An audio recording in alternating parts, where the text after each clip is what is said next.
So I'm here to talk about play. And play is something that we all instinctively knew how to do when we were kids, but we somehow forget that as we become adults. We take life seriously. We get all stressed out. Like, for example, if you attend your first Ignite Minneapolis as a speaker. Now, we all have childhood memories. It's our play history. And for me, I loved being outside, outdoors, playing in the mud. That's me in the flannel shirt. My mother loved it when I came home all dirty. There's a lot of fearlessness when you're a kid. There's a joy in play, in the act itself. I am not at all worried about belly flopping in that lake. I'm fearless. I'm all in the moment. And that's what play is about. It puts us in that moment. Rough and tumble play is something that you learn as a child. I played with all the boys in the neighborhood. I had an older brother, so you know that snowball fights came naturally to me. And I guess I wrote a poem about it. Fantasy play. I wanted to play baseball. Girls couldn't play Little League. That didn't stop my parents from getting me a uniform. My neighbor Ray and I, we had an imaginary team, a league. But he kept the statistics, and somehow his stats were always better than mine. You could argue that dance is play. My mother tried. But play is a self-directed activity. It's voluntary. Mom tried her best to make me a princess. It just didn't stick. We learn social skills from play. This has been studied.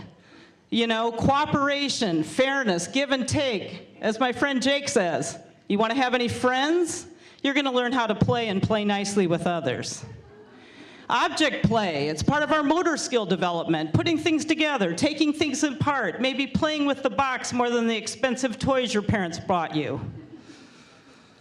Speaking of boxes, as adults, we're told to think out of the box while maybe working in a cubicle.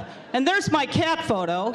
And when you think about going to that same box every day, well, the same stuff happens in that box every day. Our world is changing rapidly. I mean, everything is changing. There's no certainty. And that's why play is so important now, that playful spirit, where you're not so worried about what might happen. You're not afraid. You're not living in fear. And it's a continuum. It's not all work and no play. It's a scale from anxiety to boredom. So you just want to be somewhere along that scale and have play in your life. Mental state of play. Okay, we already heard about flow. So when you're active and you're fully engaged in what you're doing, whatever it is, whether it could even be typing, you're so engaged in what you're doing, you're not nervous. Your performance increases because, again, you're not worried about the outcome. And maybe that's why startup companies are so great, because they're young. Maybe they're started by young people and they hire young people. I'm not sure. But they're always innovating, and that's what play's about. Hey, this is serious stuff, though. They're psychologists, sociologists, anthropologists, educators, and they're warning you. Your life may depend on your ability to play. Seriously. And that's a real website. They teach people how to play like animals.